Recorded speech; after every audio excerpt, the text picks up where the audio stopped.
So let's see some pictures of what this actually looks like. So this is like a linear kernel right here, and this is a radial basis kernel. And this was a paper where they were interested in separating the, finding the differences between TD, which are actually the normal patients, and ADHD patients. And as you can see here, the radial basis kernel was a little bit more flexible and was a little bit better at classifying these patients. As you can tell from that color gradient, the darker color is closer to this line. So like I was saying, like with the radial basis, those training observations that are close to the test observations, those are the ones that make the bigger difference in our classification. And so that's why it's a little bit darker near this line. And here, I mean, it did an okay job, but the radial basis does a little bit better. All right. So I just want to kind of put this into perspective, because we've been talking about a lot of different methods, the regularization methods and classification. So, these regularization methods like the lasso are more restrictive in the sense that they have a small range of shapes to estimate that true function.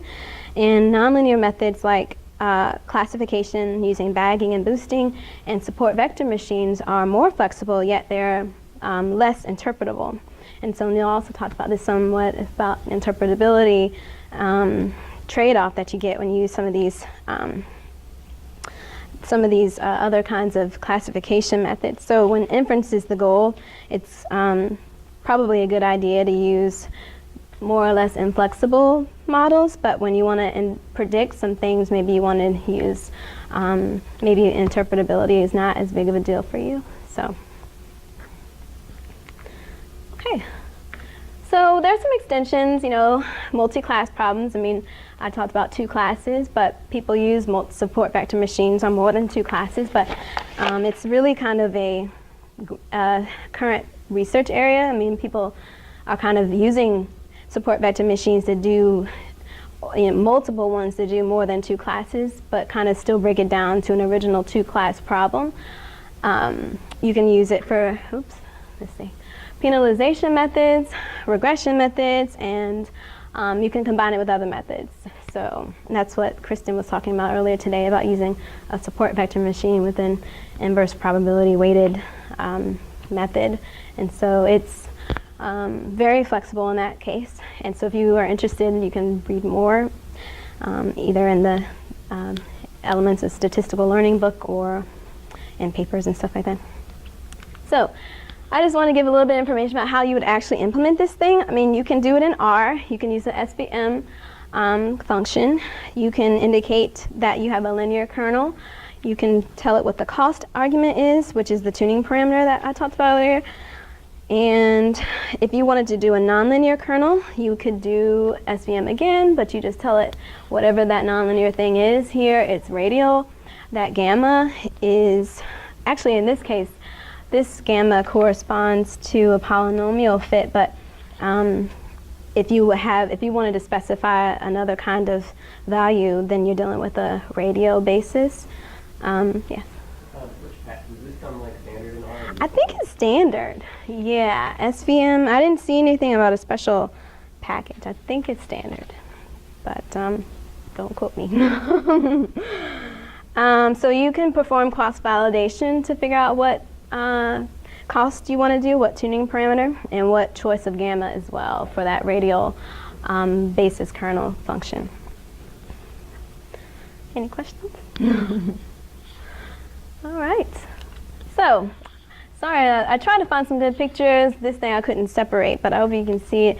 This is just an example of, I just wanted to go over a couple examples of how these things have been used in practice. So, because support vector machines have been used successfully in many real-world problems like text and hypertext categorization, image classification, bioinformatics, and handwritten character recognition. So here's an example of a study, computer-aided diagnosis of Alzheimer's type dementia. And They wanted to develop a support vector classifier as a diagnostic tool for the detection of the Alzheimer's disease. So as Kristen talked earlier today, she talked about how support vector machines are basically used in a lot of these imaging studies, including Alzheimer's, which she's actually working on as well. So it's because the idea is how can you, what are the different features that you can detect between these two types of subjects, the normal subject with their data and the Alzheimer affected subject. Because as you can see, I mean, it's a little bit more lit up over here than it is over here. And the idea is they wanted to come up with a classifier that can detect those differences. And so they use, functional imaging modalities to do this. And the problem in general is that clinicians use manual reorientation and visual reading, and it's just harder to do using humans. So they wanted to come up with a computer-aided diagnostic tool. So they actually used a discriminant image parameter selection in addition to a support vector machine. So that's what I mentioned earlier, like you can use support vector machines with other methods to kind of increase your classification accuracy. So with this study, with using two image parameters that they found to be the most discriminant, they found a system that yielded a 90% accuracy in the early diagnosis of Alzheimer's disease, and their system outperformed existing techniques. And it was actually with that radial basis, or radial kernel, as you can see here. So they fit the linear kernel, it's doing an okay job, and they fit the quadratic kernel, does a little bit better, and then they did the radial basis, so it actually is like this circle here, as you can see, and this polynomial kernel, which it's okay, but they found this radial basis kernel to be the best performing kernel in addition to their image parameters.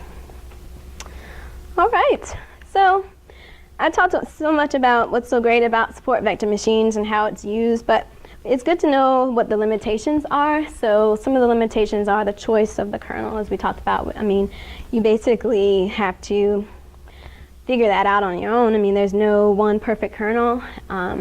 It's really quoted on the supportvectormachine.org website as the largest problem of support vector machines. So also the choice of your kernel parameters is a limitation. You have to do some cross-validation to figure out what to do there and which ones you're going to do.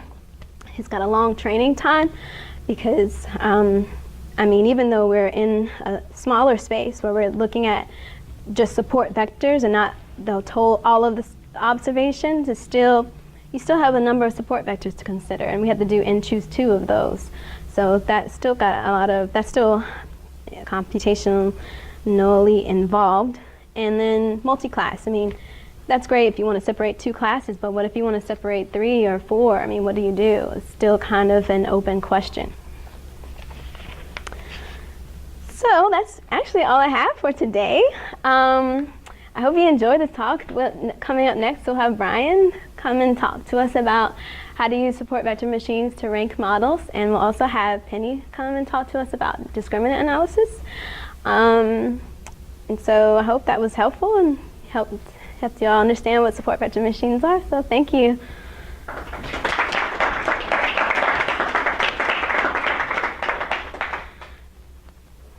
Any questions? Well, thanks for coming. I just have a comment that I don't know if SVM is standard. There's a package and it's not an intuitive name. It's like E105. E10171. Oh, is it? Yeah. Okay. To do SVM, or is it? Yeah, just okay, maybe. SVM function. God knows why they chose. I do remember you. Yeah, E1071 or something like that. Okay, yeah. Which may or may not be that one that you chose. Oh, it's possible. That's the one that comes up when you Google like SVM package. That'll probably be it. But. Okay, yeah. So, yeah. Might not be as easy as typing SVM, but it should be.